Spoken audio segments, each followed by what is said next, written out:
course. Yeah, at least this one's an in-game pause. Usually these ones work themselves out a little quicker. Yeah, look, it'll just be one thing or another they need to get sorted. But I mean, look, smiles all around for Gam. Maybe a bit of a nervous smile there, I think, than anything. Look, again, we've seen these comps on paper. I think at the moment only just a little bit. It's only a slim margin towards CFO, because if Gam find their openings with that heavy engaged comp, if they find CFO at a position, they are just going to monster in front of this team. Whereas, I mean, if you catch CFO would like to team fight. They would rather 5v5 fight because their comp is just going to work that much better. Whereas you're looking at Gam, they want the picks, they just want to isolate targets and then work their way through. He spilled something. He spilled something. Or he's knocked something out of the PC. That's unfortunate. That's what it looked like to me anyway. There's no confirmation. I am just assuming here, but by the look of him pointing down at the floor and then the person helping out reaching down there, it's either something's come out of the PC or something's come out of his cup and landed on said PC. That's a rookie error there. But I mean, looking at what CFO at the moment, their ideal is contesting top position. They are looking beyond this competition to what is, you know, international competition, going into regional. But Gam, they're one of those teams like you know, Vikings coming into this that have something to prove. They are here to prove that they deserve that spot in the league. They want to be able to contest as best they can. So they find themselves in a similar position to Secret, Vikings. Any success is a massive success for them, because you're looking at Talon and CFO to top the league. Any match you can claim against them is a huge boon. Yeah, absolutely. I think, honestly, the results of this match will kind of cement to me the order in which I think the teams level are, depending on who wins this one. I have an idea in my head now, and sort of the unknown to me is the difference between these two teams. Maybe you'd argue, you know, CFO wins here, then I'll have to, okay, Talon and CFO seem like the front runners, which is sort of what I had at the start of the season, but yeah, I don't know. I feel like Garm, yes, they lost a game to Vikings. They still are, to me, a top 3 team. You know, a slow start isn't the end of the world. I mean, it's something that's talked about time. Anyone can have a good day on game day, but people can also have bad days on game day. So just because they've lost a match doesn't mean that they're a bad team. It's just maybe they had a bad day. They could come out and have an absolutely phenomenal remainder of the season. Yeah, absolutely. Hopefully, whatever the issue is resolved very shortly. I believe words in my ear have told me, unfortunately, we were getting there. We were in the second game. Things were looking good, but we are going to throw to a 10-minute break while things do get worked out. Hopefully, we'll be back into game very shortly. If we are going into game earlier than 10 minutes, how have you cast a curse the cast? What is this? We will see you all very shortly.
And we are back, this time with a groovy disco beat. Oh, it's gone.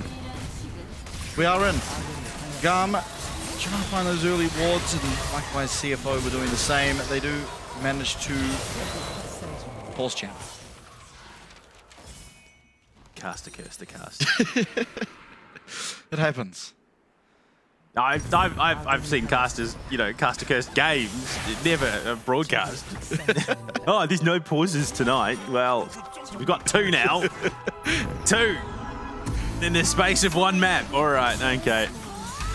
But I mean, yeah, look, at this stage, Garm's game plan has to be avoid direct contact, especially for their bot lane, whereas CFO, find target, kill target is pretty much all their game plan. Other way around, right? It was Garm. Yeah, Garm had the Kalista Nico. Yeah, they don't want the head-to-head with Israel Nautilus. I don't think that goes well. No, sure. It's pretty hard for Nautilus to. I mean, it's just very hard for Israel to outdamage the Kalista. It should go well for the Nico Kalista as long as health bars aren't completely depleted by Israel Qs. I think it's very reliant if CFO are going to win that bot lane matchup.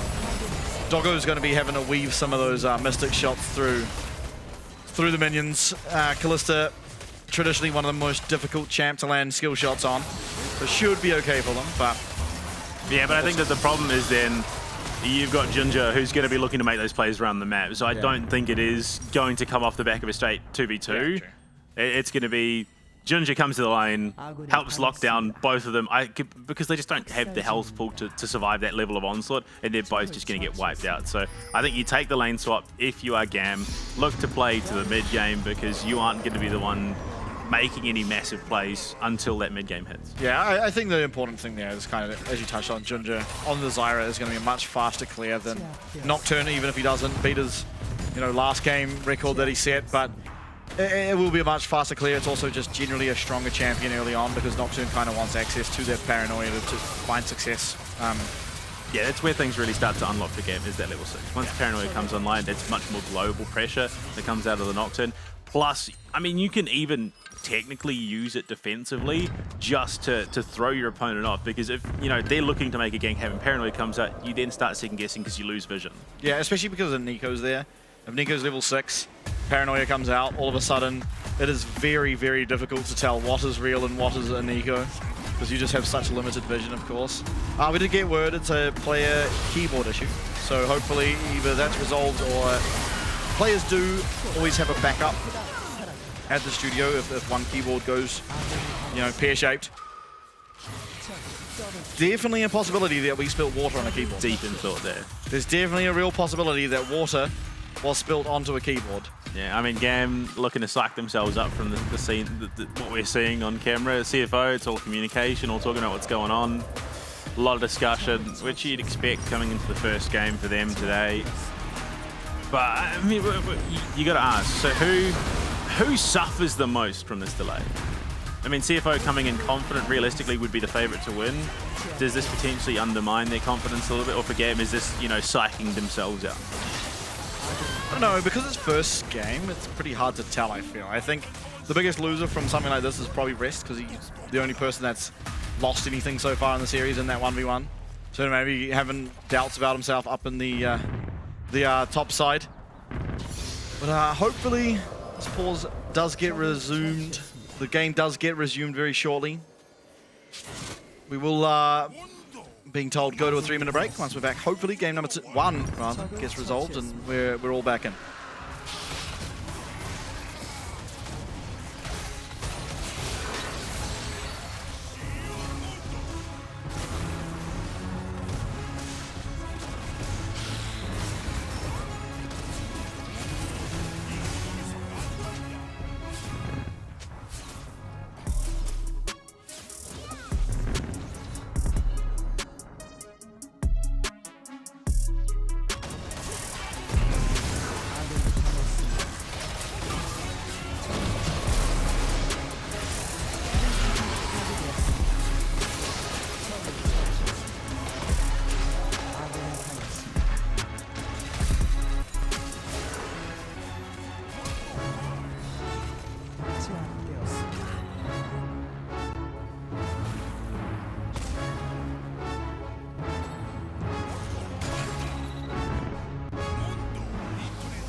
We're back!